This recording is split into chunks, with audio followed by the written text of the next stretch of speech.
Loves, nandito naman yung Madam Kilay. Ngayon pag-usapan naman natin yung isang tao na kinatatakutan mo pagdating sa relasyon nyo ng jowa mo. Ano to? Querida, kabet, number 2, mistress, kitikite, hitad, linta, dengue, at kung ano na pantawag sa inyo. Kabet. Ahas. Besh. O, ano besh? Pahiram ng asawa mo. Puta ka? Anong akala mo sa asawa ko? Charger? Para salpak dyan sa pekpek mo? Baka sampal ko tong sampalok na to sa'yo, palunok ko sa'yo itong mga buto. So may dalawang uring klase ng kabet. Kabet na inosente at kabet na makapalamuka. Oo, makapalamuka. So unahin muna natin yung kabet na inosente. So isa-shoutout ko lang kung sino mang kabet na inosente dyan at wala pang alam. Nakabit kayo. Ito ang mensahe ko sa inyo. Akala mo ikaw lang. Akala mo ikaw lang mag-isa. Akala mo ikaw yung una. Akala mo nambababae siya. Pero ang hindi mo alam, ikaw pala yung babae niya. Magagawa mo bang maging masaya?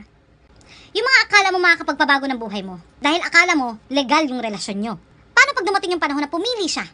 At ikaw yung napili niya, kahit nakabit ka, anong gagawin mo? Pipiliin mo ba yung tama o mananatili ka sa mali? Yan yung mga tanong na dapat mong sagutin. Okay lang ba sa'yo na makasakit ng damdamin ng iba? Makokonsensya ka ba? O ipagpapatuloy mo pa kahit may naaagrabyado ka ng iba? Eh paano kung nasarapan ka na? Ano nga ba yung dapat mong gawin? Isa lang. Iwan siya. Tumigil ka na. Tumigil ka na kung malaman mong kabit ka. Pero may mga katanungan ka eh. Kaya mo ba? Kaya mo bang mawala siya? Oo, kaya mo. Kaya mong mawala siya kasi hindi naman siya sa'yo. Tapos yung mga kabit naman na makakapalamuka. Oo, makakapalamuka. Alam mo nang bawal, sumusugod ka pa. Pero may mga punto rin yung iba. Kung hindi mo nga naman bibigyan ng motibo at pigilan niyang katibo para hindi maengganyo sa'yo yung isang tao, malamang ang saya ng buhay mo. Ang buhay mo sa pamilya mo. Pero naiintindihan ko. Naiintindihan ko kasi meron mga tao na hindi makontento.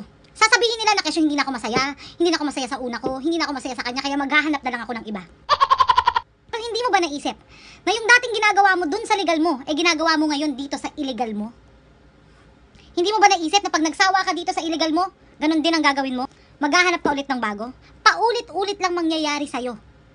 Kasi ang tao, once na may ginawang mali, mahirap na magbago. Di ba nga sabi nila, once na may ginawa kang mali sa una, dapat pagdating sa pangalawa, baguhin mo na. Hindi yung paulit-ulit pa. Lahat naman na nagmamahal nasasaktan. Katulad ng pagmamahal ng legal, masarap na masakit. Masarap kasi tunay ang pagmamahalan. Pero masakit dahil marami kang dapat pagdaanan na dapat nyong lampasan. Pero pag illegal ang pagmamahalan, masarap na masakit kasi nga, kabit. Hindi ko sinasabi to dahil perfect ako. Sinasabi ko to dahil yun na nakikita ko sa paligid ko. Pero ang totoo, magkikilay lang naman talaga ako eh. Ewan ko bakit nandun napunta yung topic ko. Pero sa mga hindi makarelate sa video na to, tara, magkilay na lang tayo dahil kilay is life. Anong nangyari doon sa ahas?